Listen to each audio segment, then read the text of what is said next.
Punter भाई लोग, अभी ये सेकंड पार्ट है अपना लेक्चर सीरीज़ का। मैरिटल रेप के विषय में जो अपना लेक्चर सीरीज़ चल रहा है उसका सेकंड पार्ट है।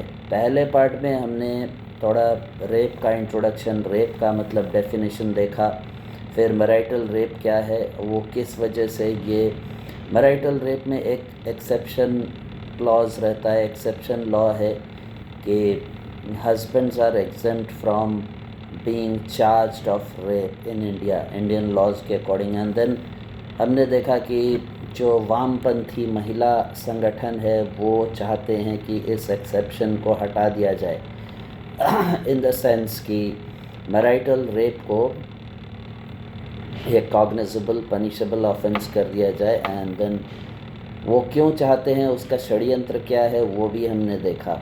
ठीक है, अभी हम देखते हैं कि ये मैरिटल रेप जो हस्बैंड को एक्सेम्पशन जो मिला हुआ है उसको अभी इस पार्ट में हम उसको डिस्कस करेंगे कि अगर ये मैरिटल रेप को कॉग्निजेबल बना दिया जाए, मतलब कि रेप लॉज में जो हस्बैंड को एक्सेप्शन है वो एक्सेप्शन रूल को हटा दिया जाए तो फिर इसका कॉन्सिक्वेंसेस क्या होगा वो डिटेल में हम देखेंगे। मतलब कि किस तरह से इसका मिसयूज़ होता है, तो डिफरेंट सिनारियोज़ के माध्यम से हम देखेंगे। ठीक है, उसके पहले ये बता दिया जाए कि ये वामपंथी महिला संगठन तो चाहते हैं कि ये हो, क्योंकि इनका दुकान बंद हो गया। जैसा कि मैंने पहले बोला कि 498A जो था आईपीसी का, उसको लेकर के ये वामपंथी महिला संगठन, वामपंथी लॉयर्स का जो एक सिंडिकेट होता था, बहुत सारे कोर्ट्स में ऐसे लेफ्टिस्ट लिबरल टाइप के जो अर्बन नक्सल टाइप के लॉयर्स हैं, अर्बन नक्सल लॉयर्स भी होते हैं। सबको पता है कि भाई लोगों का पॉलिटिकल ओरिएंटेशन रहता है। ठीक है, कुछ लोग हैं जो पॉलिटिकली लेफ़्ट को ओरिएंटेड हैं उसमें लॉयर्स भी हैं, डॉक्टर्स भी हैं, इंटेलेक्चुअल्स भी हैं, इवन टेररिस्ट भी। डॉक्टर्स टेररिस्ट बन रहे हैं तो लॉयर्स भी टेररिस्ट हो सकते हैं। ऐसा अभी आप खुद सोचो कि याकूब मेमन और इनके लिए जो लॉयर्स इनके सपोर्ट में रात को 12:30 बजे सुप्रीम कोर्ट खुलवाने की गुहार लगा सकते हैं, वो लोग किस मानसिकता के होंगे। ठीक है, तो पॉलिटिकल ओरिएंटेशंस आर देयर। सो कोई राइट होता है, कोई लेफ़्ट होता है, कोई सेंट्रिस्ट होता है, कोई लेफ़्ट ऑफ द सेंटर होता है, कोई राइट ऑफ द सेंटर होता है, कोई फार राइटिस्ट होता है, कोई फार लेफ्टिस्ट रहता है, लेफ्टिस्ट एक्सट्रीमिस्ट रहते हैं, अल्ट्रा लेफ्टिस्ट रहते हैं, like there are Naxalites and ये सब एलिमेंट्स जो है। तो अर्बन नक्सल लॉयर जो बाई प्रोफेशन लॉयर है और जो एक्चुअली अर्बन नक्सल है, तो अर्बन नक्सल टाइप के जो लॉयर्स होते हैं वो बहुत सारे कोर्ट्स में बैठते हैं और वो लोग ऐसा गिरोह चलाते हैं, सिंडिकेट चलाते हैं, रैकेट्स चलाते हैं जिसमें 498A को या DV 2005 को एक ज़रिया बना के एक्सट्रॉशन का एक सिंडिकेट ये लोग चलाते थे। तो इसमें क्या हुआ कि सुप्रीम कोर्ट को जब इंटरवीन करना पड़ा और जब बोलना पड़ा कि see this 498A is being used as a medium of legal terrorism and इसमें उसने कुछ स्ट्रिक्चर्स, कुछ गाइडलाइंस, कुछ ऑब्जर्वेशंस जो किए, उसके बाद उस पर बेस करते हुए सुप्रीम कोर्ट ने कुछ गाइडलाइंस दिए थे पुलिस को। कोर्ट बिलो जो है, मतलब कि सुप्रीम कोर्ट से जो हायरार्किकल स्ट्रक्चर में जो जुडिशियल स्ट्रक्चर है अपने देश का, हायरार्किकल स्ट्रक्चर जो है, सुप्रीम कोर्ट सबसे ऊपर है, उसके नीचे हाई कोर्ट्स है, उसके नीचे फिर डिस्ट्रिक्ट कोर्ट्स एंड देन सब जुडिशियल जो मतलब कि एकदम ब्लॉक लेवल का अगर कोई कोर्ट होता है, सिटी लेवल का, या कोई कस्बे में कोई ब्लॉक में कोई सब डिविजनल कोर्ट होता है। ठीक है, सो इसमें क्या है ना कि सुप्रीम कोर्ट ने कुछ आदेश दिए और पुलिस को भी दिए कि भाई अरेस्ट नहीं करना है। तो बहुत सारी राहत मिली बहुत लोगों को, वरना पहले तो क्या होता था कि सभी लोगों को अरेस्ट कर लिया जाता था। अब मतलब 498 का केस लड़की ने डाला कि नहीं, पुलिस चाहते हुए भी कुछ नहीं कर पाती थी, ऐसा stringent law. And observe one thing that all these laws have been passed during the Congress, ठीक है। जनरली देखो, कांग्रेस पार्टी इसका बहुत सारा प्रॉब्लम्स है, एंड कांग्रेस पुरुष विरोधी रही है शुरू से। और नेहरू जो था, मतलब कि कांग्रेस क्या करता है कि Congress is a party of political people. Man in Congress are mostly simps, ठीक है। वो सिम्प टाइप के लोग होते हैं मोस्टली, जो कंट्रोलिंग पावर में हैं कांग्रेस के। देखो, कांग्रेस में ऐसे बहुत लोग हैं, लेकिन आपको पता है कि कांग्रेस का जो पूरा मतलब क्या बोलते हैं कि कंट्रोल जो है, जो लगाम रहता है, वो एक ही परिवार के हाथ में है। तो उस परिवार के लोग ज़्यादातर सिम्प टाइप के ही होते हैं, ये इसका प्रमाण तो है। ये 1950 से इनका वो चाचा जो थे, वो नेहरू चाचा बोलते थे उनको। चाचा नेहरू किस टाइप के क्या थे वो सबको पता है, ठीक है। उसके बाद में जो इंदिरा गांधी आई, ठीक है, शी वॉज अ वुमन। और वो पता नहीं, इंदिरा गांधी के भी बहुत सारे किस्से हैं, धीरेन्द्र ब्रह्मचारी और ये वो सिंपिंग उनके खून में है, ठीक है। और उसके बाद में Rajiv Gandhi, Sanjay Gandhi, and then Rahul Gandhi, all this people, इनका क्या है, कैसा इनका आचरण रहता है, ये सबको पता है, ठीक है। तो अलग से कुछ बोलने की आवश्यकता नहीं है। इसलिए कांग्रेस पार्टी में maximum most of the people are simps, at least those who enjoy the controlling power, ठीक है। बाकी सब लोग नहीं भी हो सकते। बहुत लोग बहुत अरसे से कांग्रेस कर रहे हैं, आज़ादी के पहले से वो लोग कांग्रेस में जुड़े हुए हैं, तो वो जुड़े हुए थे, ठीक है। Otherwise most of the people in controlling power of Congress they are simps. तो ये लोग क्या करते हैं कि वामपंथियों का सपोर्ट भी इनको चाहिए होता है। वामपंथी महिला संगठन चिल्लाते हैं, आंदोलन करते हैं, और जाके ये लोग कुछ लॉ पास कर देते। और प्रॉब्लम ये है हिंदूवादी संगठनों का या बीजेपी का भी, कि बीजेपी के ज़्यादातर नेता जो है ना, वो बहुत ही शरीफ, और उनको इतना जो खोपड़ी, शैतानी खोपड़ी लगाना और ये सब धूर्तों के साथ पाला उनका पड़ जाए, तो वो बहुत सीधे साधे होते हैं। मैं खुद जानता हूँ ना, मैं बीजेपी के लोगों को बहुत अच्छे तरीके से जानता हूँ। बीजेपी के मैक्सिमम नेता जो है वो सीधे साधे हैं, या तो वो क्या है ना, डरते हैं इन सब चीज़ों को मतलब कि उठाने में मुद्दों को, और उनको लगता है कि भाई हमें मिसोजिनिस्ट ब्रांड कर दिया जाएगा। वैसे ही मतलब कम्युनल और ये सब बोला जाता है बीजेपी को, बीजेपी के नेताओं को। तो उनको लगता है कि हमको तो फिर इतना सारा हमको नेम कॉलिंग करते हैं, तो शायद एक और नाम लगा देंगे, मिसोजिनिस्ट, महिला विरोधी। वैसे भी ये वामपंथी और कांग्रेसी और जितने भी विदेशी विचारधारा के जो जितने भी पॉलिटिकल पार्टीज़ है, वो बीजेपी को ऐसे ही बहुत बुरा भला कहते हैं, और उनको महिला विरोधी, ये वो कुछ भी, मतलब कि कम्युनल और एंटी मुस्लिम, ये सब बोलते ही रहते हैं बीजेपी को। तो बीजेपी वालों का भी क्या है कि भाई उनको थोड़ा सा ये होता है, वो हिचकिचाते हैं बहुत बार ये सब कार्य करने में, मतलब खुल के कुछ बोलने में। लेकिन हाँ, ऐसा है कि उन्होंने कभी एटलीस्ट मतलब इस तरह का लॉ कुछ बीजेपी के टाइम में इतना पास नहीं हुआ है, ठीक है। जो हुआ है कांग्रेस के समय में ही हुआ है।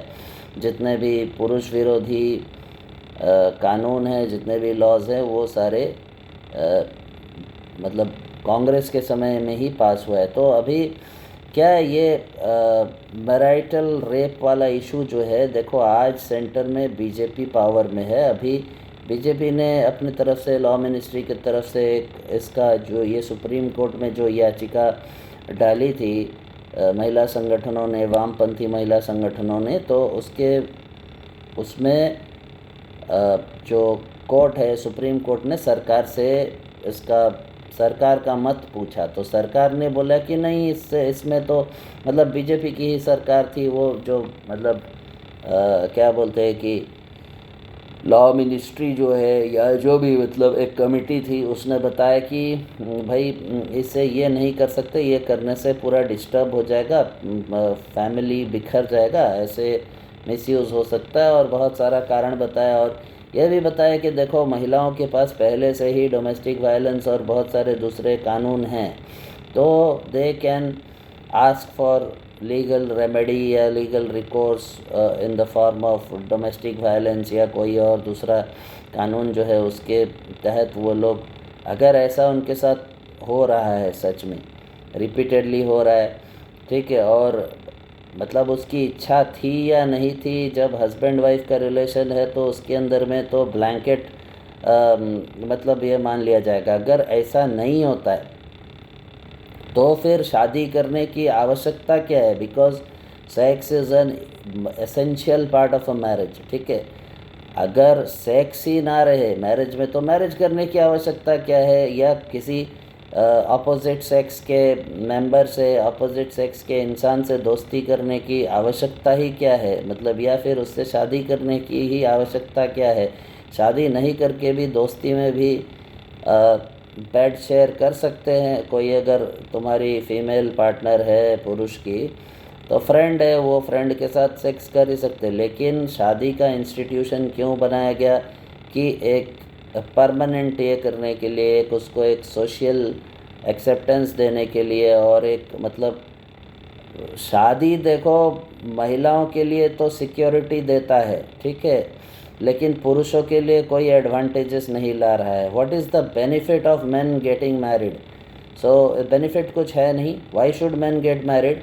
व्हाट इज़ द मतलब कि लुक्रेटिव, बस उनको लुक्रेटिव लगना चाहिए ना। मैं तो कोई प्रोजेक्ट या कोई एक परसूट या कोई एक एंडेवर में अपना इन्वेस्टमेंट करूँगा, या अपना कुछ भी मतलब पैसा हो, चाहे अपना श्रम हो, चाहे अपना टाइम हो, मैं तो उस प्रोजेक्ट में लगाऊंगा जहां मुझे फ़ायदा दिखे। तो एक पुरुष होने के नाते अगर शादी में मुझे कोई फ़ायदा दिखेगा नहीं, तो फिर मैं शादी क्यों करूं? So why should man marry? This is the question. Ask this question. अगर तुम्हारे माँ बाप बोलते हैं कि भाई बेटा शादी कर ले, तो माँ बाप से पूछो कि अरे मम्मी पापा, शादी करके मुझे क्या फ़ायदा होगा, मैं क्यों शादी करूं? अरे मुझे तो उल्टे बहनचोद, मुझे जो पैसा है मेरा, मैं जो कमा रहा हूँ, या जो मेरी संपत्ति है, मैंने जितना अपना बनाया है, या आप लोगों ने भी जितना बनाया है, फिर आप लोगों से मुझे इनहेरिट होने वाला है। तो देखो, ये इसमें तो कोई शर्म की बात भी नहीं है। मैं ये नहीं कह रहा हूँ कि भाई तुम्हारे माँ बाप जब तक जीवित हो, उनका पैसा, उनका जो संपत्ति है वो ही देखेंगे, ठीक है। मैं कभी भी मेरे पिता के जीवित रहते मैंने कभी भी उनसे पूछा तक नहीं कि पापा आपके पास, मतलब मेरी मदर का डेथ पहले हो गया था, तो उनके जीते जी मैंने कभी भी मैंने पूछा नहीं, जानने की कोशिश भी नहीं की, कभी इस बारे में बात ही नहीं की मैंने पिताजी से कि मतलब क्या रखे हो मेरे लिए, या ऐसा कुछ नहीं। वो तो मुझे बाद में पता चला उनकी मृत्यु के बाद, या फिर मतलब अभी तक मुझे शायद बहुत चीज़ें पता भी नहीं हो, मुझे नहीं मालूम, ठीक है। मुझे जितना पता है उतना पता चला है, और ऐसा ही है, मतलब मैंने कभी जानने की कोशिश भी नहीं की। फिर क्या है कि मेरे वैसा ही होना चाहिए। पुत्र जो है वो बोलेगा कि भाई ठीक है, मतलब कि वो लोग भी तो कुछ भी एक्स अमाउंट, वो पुत्र को पता करने की आवश्यकता भी नहीं है, ठीक है।